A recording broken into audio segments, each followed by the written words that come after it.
Welcome back to the channel. Today we are going to explore a topic that pierces straight through the surface of spiritual platitudes and challenges the very foundation of how we approach our Buddhist practice.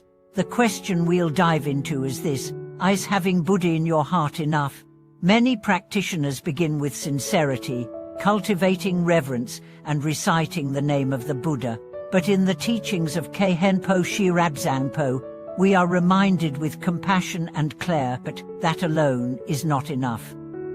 Awakening doesn't arise merely from mental allegiance. It requires disciplined application, a courageous heart, and a willingness to transform. So many people say, "Buddha is in my heart," believing that this quiet internal declaration is a seal of spiritual accomplishment. But ask yourself, what does it truly mean to have Buddha in your heart? Is it just an emotional comfort, or is it a call to action? Today we will delve into how Khenpo Sherab Zangpo dismantles this passive idea and instead guides us into the deeper, sometimes uncomfortable, but ultimately liberating journey of genuine realization. Let's begin with where most of us start: belief. It begins with a sense of connection, a resonance with the teachings of the Buddha. We read a sutra, hear a Dharma talk, experience a moment of clarity, and say to ourselves, "Yes, I believe in this." We begin to carry the name of the Buddha in our thoughts, whisper it during hard times, call upon it during moments of gratitude. That is beautiful. That is a seed. But Khenpo reminds us that a seed is not a forest. Belief is not awakening. Intention is not transformation. The Buddha's teachings were not given so that we could merely admire them. They were offered as a roadmap. Having the Buddha in your heart is the first step. What follows must be practice. Let's make this real. Imagine a person who says they love music but never picks up an instrument, or someone who admires the beauty of mountains but never climbs. Their appreciation is genuine but partial. Spirituality works the same way. Without consistent effort, meditation, ethical behavior, study, and service, your inner Buddha remains dormant, unexpressed. Khenpo Sherab Zangpo emphasizes again and again, true practice begins when the teachings move from concept to conduct. Chanting the Buddha's name while still harboring deep resentment, dishonesty, or apathy is like pouring pure water into a polluted bowl. The container must be cleansed for the water to remain pure. This isn't about guilt or perfection, it's about alignment. Let's now explore the role of mindfulness in embodying the Buddha within. Mindfulness is not simply awareness of breath or body, it is the guardian of your mind. It is what catches you in the middle of a reaction, in the heat of jealousy, just before anger takes the reins. It's that split-second presence that says, "Wait, this is not the way." In that moment, you choose again. You choose compassion. You choose patience. That is practice. That is the Buddha moving from your heart into your life. We must also talk about the courage it takes to practice. It is not easy to look at ourselves honestly, to see where we still cling, where we still hide. But without that honesty, there is no liberation. Khenpo teaches that the spiritual path is not a journey of comfort, it is a journey of confrontation. Not with others, but with our own illusions. Every moment we choose mindfulness over reactivity, generosity over greed, kindness over cruelty. We are building the temple of the Buddha not in the sky, but in our behavior.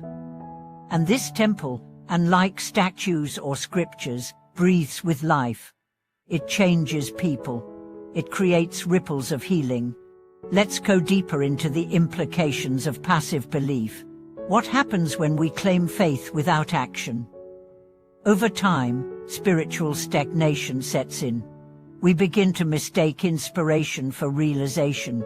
We might speak beautifully about Buddhism, quote the sutras, dress in robes, even teach others.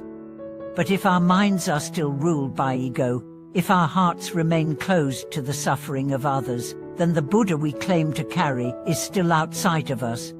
Khenpo offers a powerful analogy. He says the Dharma is like medicine. Simply keeping the bottle near you will not cure your illness. You must open it, measure it, swallow it. And often, that medicine is bitter. It means letting go of pride. It means sitting in silence when your mind screams. It means forgiving those you want to hate. That is the taste of the real path. Let's now look at how practice transforms us. Over weeks and months, you may not notice anything dramatic. But one day, someone cuts you off in traffic, and instead of yelling, you pause, you breathe. You remember impermanence. That moment is victory. Another day, you feel sadness wash over you, and instead of pushing it away, you sit with it, watching it rise and fall like a wave. That moment is presence. Transformation is not thunder and lightning. It is dew gathering on grass, quiet, steady, constant. Let's bring this home with a real story. A student of Khenpo was known for his temper. Despite years of study, he would explode in rage, then repent, then explode again. One day, after a particularly humiliating outburst, he confessed to Khenpo, "I don't think I'm making progress." Khenpo smiled and said, "That's because you keep practicing round your anger instead of through it. Let the anger be your teacher. Sit with it, invite it, study it, then transform it." That student took the teaching to heart. For months he sat with his anger. Instead of resisting, he examined its roots, its triggers, its disguise as righteousness. And slowly, the anger softened. It didn't disappear overnight, but it lost its grip. One day, someone insulted him publicly, and he simply smiled and walked away. That moment wasn't just peace, it was proof. You see, the heart of Buddhism isn't in worshipping the Buddha. It's in becoming the Buddha. Not in form, but in essence, in understanding the mind, in mastering emotion, in walking with humility. When we say, "I have Buddha in my heart," let it not be a slogan, let it be a vow to live differently, to see every interaction as a chance to express patience, to see every challenge as an opportunity to apply wisdom, to see every moment of suffering as a call to compassion. Khenpo Sherab Zangpo doesn't teach lofty theories, he teaches life. He reminds us that the world doesn't need more people who admire the Buddha. It needs people who embody him, who carry his qualities into their workplaces, their families, their silence. So here is your invitation. Don't settle for internal belief. Let it move you. Let it disturb your comfort. Let it guide your choices. Turn your thoughts of the Buddha into actions. Turn your admiration into application. Recite his name, but also walk his path. Study his words, but also speak with kindness. Bow before his image, but also bow before your anger, your fear, your attachments, and transform them.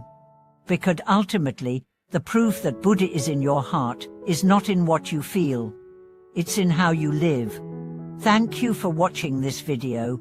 If these teachings moved you, if they awakened something within you, let us know in the comments. What does having the Buddha in your heart mean to you, and how do you strive to live it? Remember to subscribe, like, and share this message. The world needs more awakened hearts. Let's become them together.